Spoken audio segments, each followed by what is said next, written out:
Hello everyone welcome back to the channel. आज हम इस वीडियो में शुरू करने वाले हैं चैप्टर 6 को।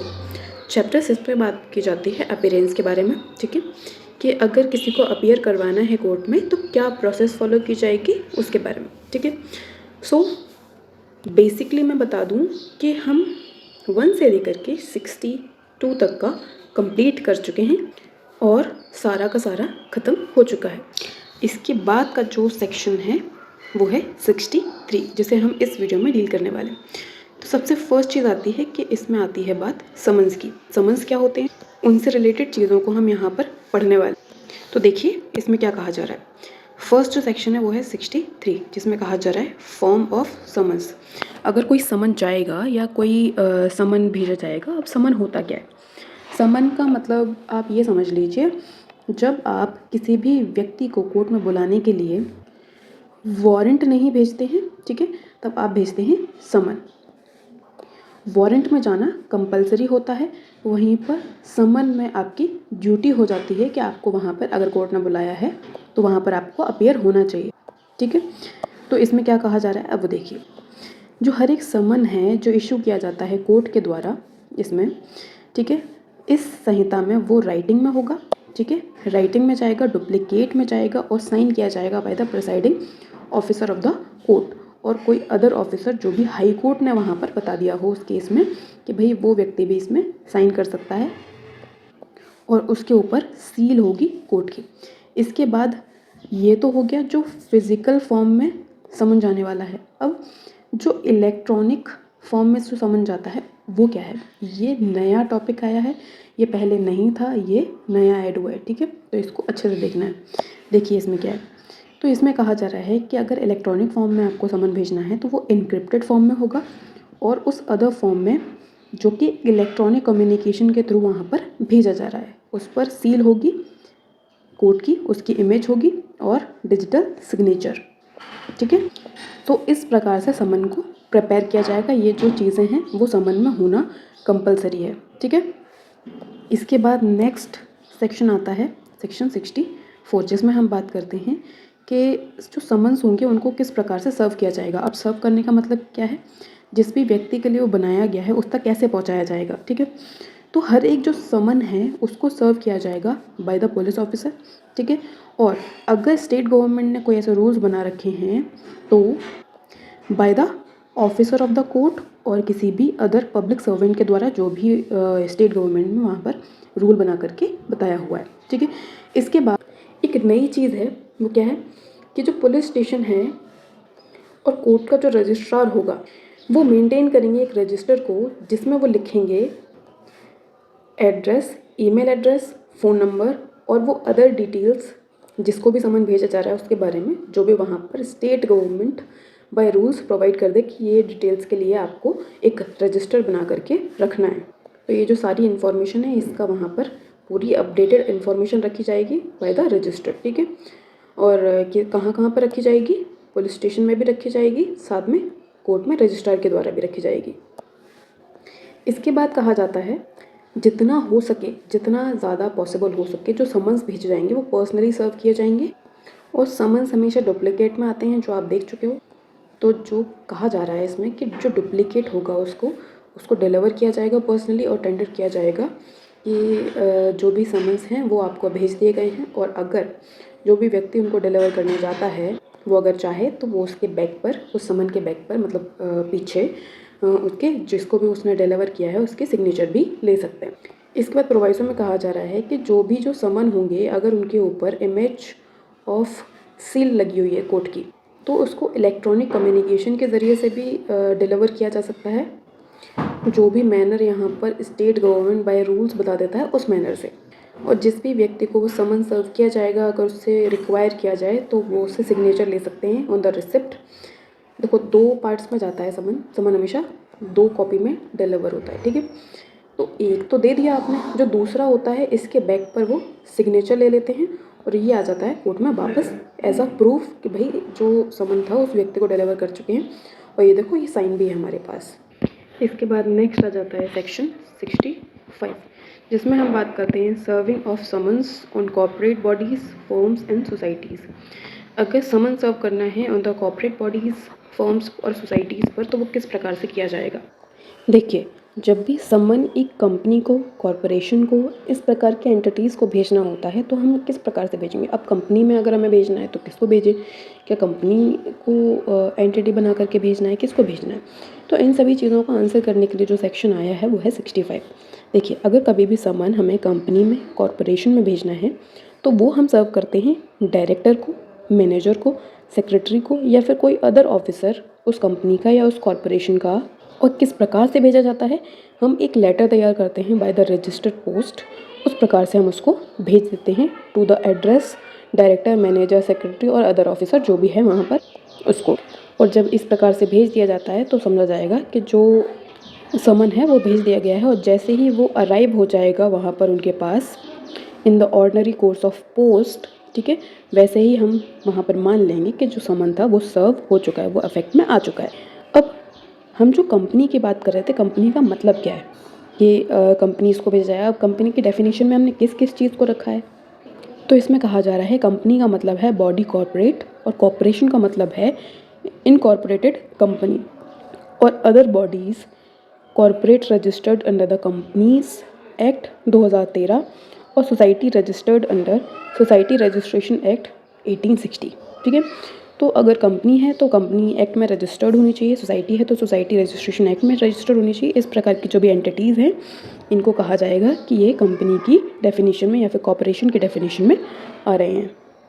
अब वहीं पर अगर कोई भी समन फर्म को भेजना है या फिर कोई अदर एसोसिएशन ऑफ इंडिविजुअल्स को भेजना है, जहाँ पर कुछ इंडिविजुअल्स ने मिल करके एक एसोसिएशन बनाया है या फिर कोई फर्म है, तो वहाँ पर किसी भी पार्टनर को अगर भेज दिया जाता है ऑफ दैट फर्म और association by the letter of registered post, उस पार्टनर को एड्रेस करते हुए, तो कहा जाएगा कि भाई उस पर्टिकुलर चीज़ में भी जो समन है वो सर्व हो चुका है। जैसे उन the ordinary course of post वो वहाँ पर अराइव हो जाता है, वैसे ही समझा जाएगा कि वो अफेक्ट में आ चुका है। ठीक है, अब नेक्स्ट सेक्शन है सेक्शन 66, जिसमें हम देखते हैं जब भी हम कोई समन सर्व करने जा रहे हैं और वो व्यक्ति मिल ही नहीं रहा है तो वहाँ पर कैसे सर्व होगा। देखिए, सर्विस, एक second, service when person summoned can not be found, जिस व्यक्ति को हम सर्विस करना चाहते हैं उस समन की, वो मिल ही नहीं रहा है, तो उस केस में क्या होगा, where person summoned can not be by the exercise of due diligence, आपने ड्यू डिलिजेंस फॉलो किया है लेकिन वो व्यक्ति वहाँ पर नहीं मिल रहा है, तो वहाँ पर क्या होगा कि जो डुप्लीकेट है उसको आप छोड़ दोगे उस व्यक्ति के किसी भी अडल्ट फैमिली मेम्बर के साथ जो भी उसके साथ में रह रहा है, और जिस भी व्यक्ति के साथ आपने वो समन छोड़ा है, जो जिस व्यक्ति को आपने वो समन दिया है, अगर जो सर्विंग ऑफिसर है उससे रिक्वायर करे तो उसके रिसिप्ट पर वो वहाँ पर साइन करवा लेगा कि ये जो समन है वो सर्व हो चुका है, और उस व्यक्ति को जिसको वो समन दिया गया है उसको भी इस चीज़ की जानकारी हो जाएगी। लेकिन इस चीज़ में क्या है, जो हमने अडल्ट फैमिली मेम्बर के बारे में यहाँ पर देखा है जो उसके साथ रिसाइड कर रहा है, इसमें सर्वेंट इंक्लूड नहीं होता है। अगर उसका कोई सर्वेंट है तो वो वहाँ पर फैमिली मेम्बर नहीं माना जाएगा इस पर्टिकुलर सेक्शन में। अब इसके बाद आता है 67, जिसमें हम बात करते हैं procedure when service can not be affected as before provided. इसका मतलब क्या था कि अभी हमने देखा कि अगर व्यक्ति नहीं मिला है तो फैमिली मेम्बर के साथ हम छोड़ देंगे और सर्विस हो जाएगी।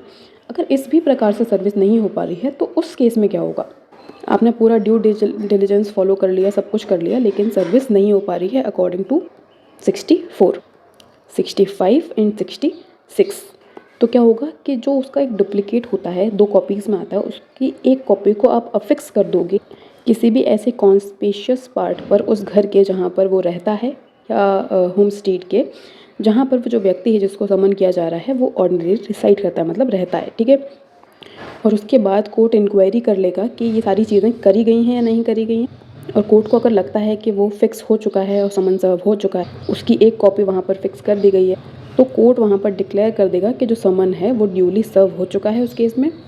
और अगर कोर्ट को लगता है कि सही से चीज़ें नहीं हुई हैं तो फ्रेश सर्विस भी ऑर्डर कर सकता है। तो इन दोनों में से जो भी चीज़ कोर्ट को लगती है, कोर्ट इन दोनों में से कोई भी एक डिसीजन वहाँ पर ले लेगा। अब आता है नेक्स्ट सेक्शन हमारा सेक्शन 68, जिसमें हम देखते हैं कि सर्विस होनी है किसी भी गवर्नमेंट सर्वेंट पर, तो वहाँ पर सर्विस कैसे की जाएगी। मान लीजिए कोई कोर्ट है जिसको किसी भी गवर्नमेंट सर्वेंट को अपने पास बुलाना है, उसको समन सर्व करना है, तो किस प्रकार से भेजा जाएगा। और जो पर्सन है वो एक्टिव सर्विस में है गवर्नमेंट की, तो जो भी समन है वो हमेशा डुप्लीकेट में हेड ऑफ़ द ऑफिस को भेजा जाएगा जहाँ पर वो व्यक्ति एम्प्लॉयड है, और जो वो हेड होगा उसके बाद उस समन को सर्व करवा देगा जो भी मैनर वहाँ पर प्रोवाइड किया गया है बाय द 64, और रिटर्न कर देगा कोर्ट को अपने सिग्नेचर करके और एंडोर्स करके उस व्यक्ति सर्व करवा देगा वो पूरा समन। और जो इन केसेस में सिग्नेचर किए जाते हैं वो एविडेंस होते हैं ड्यू सर्विस के, ठीक है। इसके बाद नेक्स्ट हमारा सेक्शन है 69, जिसमें हम बात करते हैं service of summons outside local limits. मान लीजिए कोई पर्टिकुलर कोर्ट का जुरिडिक्शन है, उससे बाहर कोई समन सर्व होना है, तो वहाँ पर समन कैसे सर्व होगा, ठीक है। तो जब भी कोर्ट चाहती है कि कोई समन को सर्व किया जाए जहाँ पर कोर्ट का जुरिडिक्शन है उसके बाहर किसी भी लिमिट में किसी भी जगह, तो वो जो समन है वो सेंड कर दिया जाएगा इन डुप्लीकेट, ठीक है, उस मैजिस्ट्रेट को जिसकी लोकल जुरिडिक्शन में उसको सर्व किया जाना है। जिस व्यक्ति को सर्व किया जाना है वो वहाँ पर रिसाइड कर रहा है, उस मैजिस्ट्रेट को वहाँ पर सर्व करवा दिया जाएगा इन डुप्लीकेट। वो जो मैजिस्ट्रेट है वो वहाँ पर उसको सर्व करवा देगा आगे, जैसे ही उसको वहाँ से भिजवा दिया जाता है। इसके बाद आता है हमारा नेक्स्ट सेक्शन 70, जिसमें हम बात करते हैं proof of service in such cases and when serving officer not present. जो सर्विंग ऑफिसर है जो वहाँ पर सर्व करने गया था उस पर्टिकुलर समन को, अगर वो प्रेजेंट नहीं है तो हम कैसे प्रूफ करेंगे कि जो पर्टिकुलर समन है वो सर्व हो चुका है। इसी चीज़ को आंसर करता है सेक्शन 70। इसमें कहा जाता है, इसमें बताया जा रहा है जब भी जो समन है वो सर्व करवाना है outside the it's local jurisdiction, और जो समन है वो जो सर्व किया जा रहा है जिस भी ऑफिसर के द्वारा वो वहाँ पर प्रेजेंट नहीं है, तो एक एफिडेविट वहाँ पर अगर उसके द्वारा दे दिया जाता है मैजिस्ट्रेट के सामने, ये जो समन है वो सर्व हो चुका है और जो डुप्लीकेट है उसका वो परपोर्ट कर रहा है, उसको एंडोर्स करके लेकर के आया गया है, और उस पर सिग्नेचर हैं कि भाई ये जो समन है वो सर्व हो चुका है और जो व्यक्ति को सर्व किया जाना था उसके साथ में डुप्लीकेट हम दे करके आ चुके हैं उसको। तो जो ये एफिडेविट होगा वो एडमिसिबल होगा इन एविडेंस, और स्टेटमेंट उसके द्वारा जो दिया गया है वो करेक्ट समझा जाएगा, अनलेस एंड अनटिल उसको ये ना प्रूफ कर दिया जाए कि भाई ये जो भी स्टेटमेंट इसने दिया है वो सही नहीं है, तब तक वो चीज़ वहाँ पर समझी जाएगी कि जो भी उसने स्टेटमेंट दिया है दैट इज़ ट्रू। अब इसके बाद कहा जा रहा है कि जिस एफिडेविट के बारे में हम अभी बात कर रहे थे उसको अटैच कर दिया जाएगा with the duplicate of that someone और रिटर्न कर दिया जाएगा कोर्ट को। तो ये परफेक्ट एविडेंस हो जाएगा in the case of service of summons के बारे में। इसके बाद बात होती है कि जो भी समन्स हम इलेक्ट्रॉनिक कम्युनिकेशन के थ्रू सर्व करते हैं अंडर सेक्शन 64 से लेकर के 71 तक, उनको समझा जाएगा कि वो ड्यूली सर्व हो चुके हैं, और जो कॉपी होगी समन्स की उसको रखा जाएगा अटेस्टेड, और ऐसे रखा जाएगा कि वो सर्विस ऑफ समन्स का प्रूफ है। इसके बाद आ जाता है हमारा नेक्स्ट सेक्शन 71, जिसमें हम बात करते हैं service of summons on witness. अगर विटनेस को हमें बुलाना है, विटनेस के लिए समन्स सर्व करवाना है तो किस प्रकार से होगा। तो इसमें कहा जा रहा है not with standing anything contained under presiding section of this chapter. मतलब प्रीवियस सेक्शंस में जो भी चीज़ें दी गई हैं इस चैप्टर के, उन सभी चीज़ों को आप साइड में रखिए। जब भी आप एक विटनेस को समन सर्व करेंगे तो उसके एडिशन में या फिर साइमल्टेनियसली उसकी समन्स के साथ साथ एक कॉपी आप डायरेक्ट कर देंगे कि भई ये जो समन की एक कॉपी है उसको इलेक्ट्रॉनिक कम्युनिकेशन के थ्रू और रजिस्टर्ड पोस्ट के थ्रू आप विटनेस के एड्रेस पर भेज दीजिए जहाँ पर भी वो व्यक्ति ऑर्डिनरी रिसाइड कर रहा है और कोई भी बिजनेस या फिर वर्क कर रहा है पर्सनल गेन के लिए। ये क्यों किया जाता है, देखिए जब भी हमें विटनेस को बुलाना होता है तो कोर्ट के पास लिमिटेड टाइम होता है, तो कोर्ट चाहती है कि हम बार बार इस चीज़ में समन सर्व ना करें, एक बार ऐसा रास्ता अपनाएं कि हर तरीके से उस व्यक्ति तक पूरी जानकारी पहुंच जानी चाहिए। तो इन एडिशन आप या साइमल्टेनियसली आप उसको अदर तरीके से भी इंफॉर्मेशन पहुंचाने की कोशिश करते हो, जैसे कि इलेक्ट्रॉनिक कम्युनिकेशन हो गया, रजिस्टर्ड पोस्ट हो गया। तो चलो वैसे अगर कोई व्यक्ति उसके पास समन सर्व नहीं भी कर पाएगा बट इस तरीके से तो उसको जानकारी हो जाएगी ना। तो हमारा मतलब यही होता है कि इंश्योर करना है कि उस व्यक्ति तक जानकारी पहुंच जाए कि भैया आप इस केस में विटनेस हो, आपको यहाँ पर कोर्ट में आना है। और जब भी एक्नॉलेजमेंट जो होती है, जब भी एक्नॉलेजमेंट साइन की जाती है बाय द विटनेस, और जो एंडोर्समेंट है वो परपोर्ट कर दिया जाता है बाय द पोस्टल एम्प्लॉई कि भाई जो विटनेस था उसने रिफ्यूज़ कर दिया गया है डिलीवरी लेने से उस समन की, तो समझा जाएगा कि जो समन है वो रिसीव हो चुका है। और on the proof of delivery of summons under subsection 3 of section 70 by the electronic communication, अगर इलेक्ट्रॉनिक कम्युनिकेशन का जो प्रूफ आ जाता है तो कोर्ट सेटिस्फाई हो जाएगा कि भाई जो भी समन था वहाँ पर उसको समझ लिया जाएगा कि भाई वो ड्यूली सर्व हो चुका है, भले ही उसने वहाँ पर रिफ्यूज़ कर दिया था एक तरीके से लेने के लिए, बट इलेक्ट्रॉनिक कम्युनिकेशन के थ्रू हमने प्रूफ कर दिया है कि हमने उस तक जानकारी पहुँचा दी है, तो वो ड्यूली सर्व्ड है। सो ये था हमारा लास्ट सेक्शन इस वीडियो का। आपको ये वीडियो कैसा लगा है बताइएगा। अगर आपको वीडियो अच्छे लग रहे हैं हमारे, तो वीडियो को लाइक कीजिए और चैनल को सब्सक्राइब कीजिए। साथ में कमेंट में बताते जाइए कि आपको वीडियो कैसे लग रहे हैं। अगर आपको किसी भी स्पेसिफिक टॉपिक पर वीडियो चाहिए तो वो भी आप बता सकते हैं।